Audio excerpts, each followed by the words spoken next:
جی ناظرین السلام علیکم۔ آج بات کریں گے ایک بہت بڑا سانحہ جو چارسدہ خیبر پختونخوا میں ہو رہا ہے، مولانا شیخ محمد ادریس صاحب کی شہادت۔ شیخ محمد ادریس صاحب کی شہادت سے کیا اثرات پڑ سکتے ہیں؟ کیونکہ شیخ محمد ادریس صاحب نہ صرف پاکستان بلکہ خیبر پختونخوا کی سیاست میں، خاص کر مذہبی جو سیاسی جماعتیں ان میں ان کا ایک اہم مقام تھا۔ دارالعلوم حقانیہ سے وہ منسلک تھے، وہاں سے شاگرد بھی، مطلب ہے کہ وہاں سے علم بھی حاصل کیا، اور پھر وہاں پہ استاد بھی تھے، شیخ الحدیث کہلاتے تھے۔ اس کی فیملی جو ہے کئی جنریشن سے، میرے خیال میں ان کے دادا جو تھے مولانا شہزادہ صاحب جو ہے وہ بھی دارالعلوم دیوبند سے وہ فارغ تھے، مطلب ایک بڑا علمی فیملی تھا۔ اور مولانا صاحب جو تھے، مولانا ادریس صاحب جو تھے، بڑے ایک ماڈریٹ قسم کے، معتدل قسم کے شخصیت تھے، ایکسٹریمسٹ بالکل نہیں تھے۔ 2002 میں جب متحدہ مجلس عمل کی حکومت تھی خیبر پختونخوا میں، اس وقت یہ ممبر پروونشل اسمبلی تھے۔ تو آج بات کریں گے کہ اس کی شخصیت کے بارے میں، افغانستان میں اس کی اہمیت، اور پاکستانی علماء میں، بلکہ ملک سے باہر بھی اگر ہم دیکھیں تو سعودی عرب، ہندوستان، انڈیا، بنگلہ دیش وغیرہ میں بھی ان کے ہزاروں کی تعداد میں ان کے شاگرد اس وقت ہیں اور دینی خدمات انجام دے رہے ہیں۔ افغان طالبان کی زیادہ تر جو اس وقت قیادت ہے، جو لیڈرشپ ہے، ان میں اکثر شیخ صاحب کے شاگرد رہے ہیں، اور یہی وجہ ہے کہ جب ایک سال پہلے مولانا فضل الرحمان صاحب جب وہ افغانستان جا رہے تھے ایک مشن پہ کہ تاکہ دونوں ملکوں کے درمیان تعلقات کو جو ہے صحیح سمت پہ ڈالے، تو اس نے مولانا شیخ محمد ادریس صاحب کو جو ہے ساتھ لے کے گئے تھے۔ وجہ اس کی یہی تھی کہ مولانا صاحب کو بھی پتہ تھا کہ افغان طالبان جو ہے وہ مولانا ادریس صاحب کی بہت زیادہ قدر کرتے ہیں، اور یہی وجہ ہے کہ جب مولانا صاحب افغانستان گئے تھے تو ابھی تک افغان طالبان کے جو امیر ہے مولانا ہیبت اللہ اخندزادہ صاحب، وہ ابھی تک کسی سے نہیں ملے ہیں، ہارڈلی، مطلب یہ کہ نہ وہ ملک کے صدور سے ملتے ہیں، نہ وزراء سے ملتے ہیں، بلکہ اپنے لوگوں کو بھی اوائڈ کرتے ہیں۔ لیکن جب شیخ ادریس صاحب ان کو پتہ چلا کہ وہ کابل میں ہیں تو پھر یہ کندہار بھی چلے گئے، اور اطلاعات یہی ہے کہ ان کے ساتھ ایک تو ملاقات ہو گئی جس میں مولانا فضل الرحمان صاحب بھی تھے، لیکن اس کے علاوہ بھی شیخ ادریس صاحب کے ساتھ اس کی ایک 1 to 1 ملاقات بھی ہوئی تھی، تو اس کی کافی اہمیت ہے۔ اس کا جو یہ شیخ ادریس صاحب انفارچونیٹلی وہ ایک غیر، مطلب ہے کہ اس کا جو قتل ہے وہ ایک ایسے موقع پہ ہوا ہے، ہسٹوریکلی اگر ہم دیکھیں، مطلب ہے کہ اس کی شخصیت ایسی ہے، جس طرح میں نے کہا کہ ایک ماڈریٹ، معتدل اور غیر متنازع شخصیت رہے ہیں۔ کبھی بھی وہ نہ یہ فتویٰ بازی میں، نہ وہ جو ہے کسی سیاسی جو یہ جو ٹینشنز ہوتے ہیں یا جو الزامات ہوتے ہیں اس میں کبھی بھی وہ نہیں رہے۔ وہ جمعیت علماء اسلام کے مجلس شورا کے ممبر بھی ہے، رکن بھی ہے، بڑے اہم پوزیشن پہ وہ رہے ہیں مجلس شورا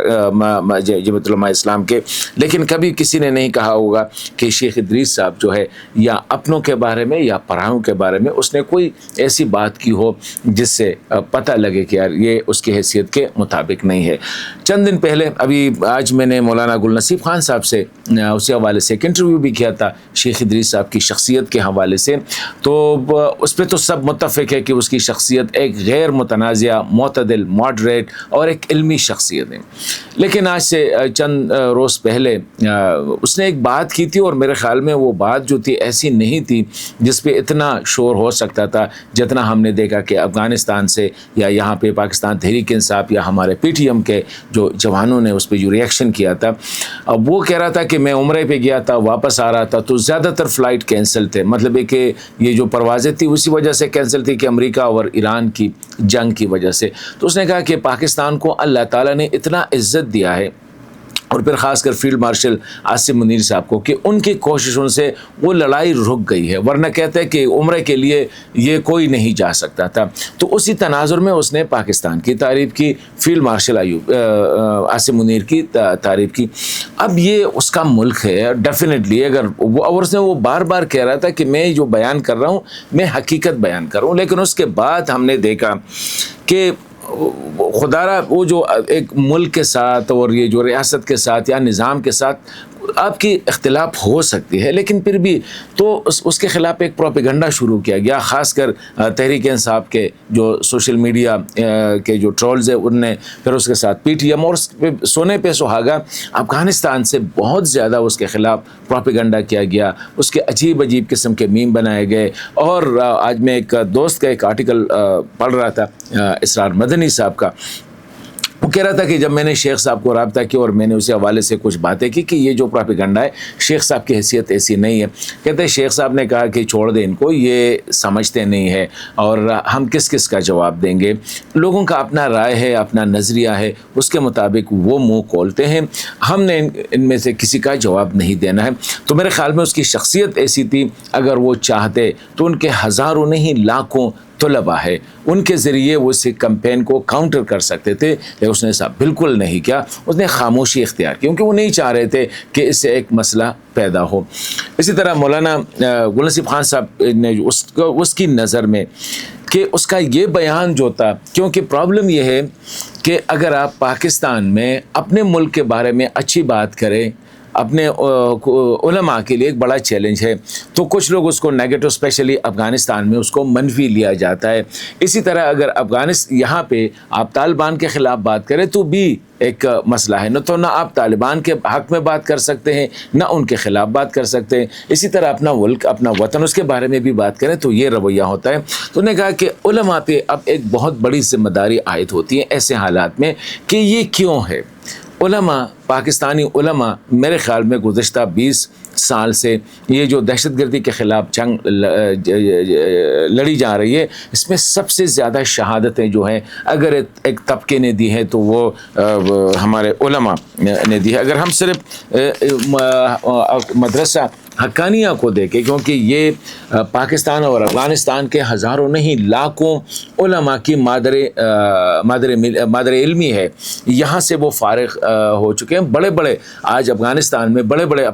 کچھ اپنے نام کے ساتھ حقانی لکھتے ہیں، کچھ نہیں لکھتے ہیں، لیکن زیادہ تر جو ہے اس کا دارالعلوم دیوبند کے بعد جو اہمیت ہے سب کانٹیننٹ میں ایک مدرسے کا، تو وہ مدرسے حقانیہ ہے. لیکن ہم نے دیکھا کہ مولانا سمیع الحق صاحب کو قتل کیا گیا، مولانا حامد الحق صاحب کو قتل کیا گیا، ابھی مولانا ادریس صاحب جو تھے، جو مین مدرس تھے، اس کو قتل کیا گیا، مولانا شیخ نصیب خان صاحب کو جو ہے قتل کیا گیا. اسی طرح مولانا صاحب کے جو سسر تھے مولانا حسن جان صاحب، جو کہ ایک انٹرنیشنل لیول کے عالم دین تھے،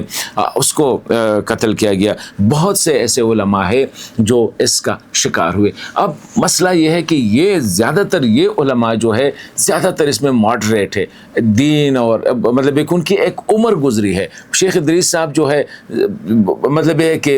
کئی دہائیوں سے جو ہے وہ درس و تدریس کے ساتھ وابستہ ہے، کبھی اس نے جو ہے نا متنازع بیانات نہیں دیے ہیں، لیکن ایسے حالات میں ان کو بھی ٹارگٹ کیا جا رہا ہے. تو جو مولانا گل نصیب خان صاحب نے جو بات کی تھی کہ ایسے موقع پہ اب علماء پہ بھی ایک بہت بڑی ذمہ داری عائد ہوتی ہے کہ ان حالات کو دیکھا جائے، کس طرح ان حالات سے ملک کو نکالا جا سکتا ہے اور مدرسے کو بھی پروٹیکٹ کیا جائے، علماء کو بھی پروٹیکٹ کیا جائے، مدارس کے جو مدرسین ہیں ان کو بھی پروٹیکٹ کیا جائے، اپنے فورسز کو بھی پروٹیکٹ کیا جائے، اپنے عوام کو بھی پروٹیکٹ کیا جائے، اپنے جو ملک ہے اس کی بھی تحفظ کو یقینی بنایا جائے. تو میں سمجھتا ہوں کہ جن لوگوں نے یہ کیا ہے،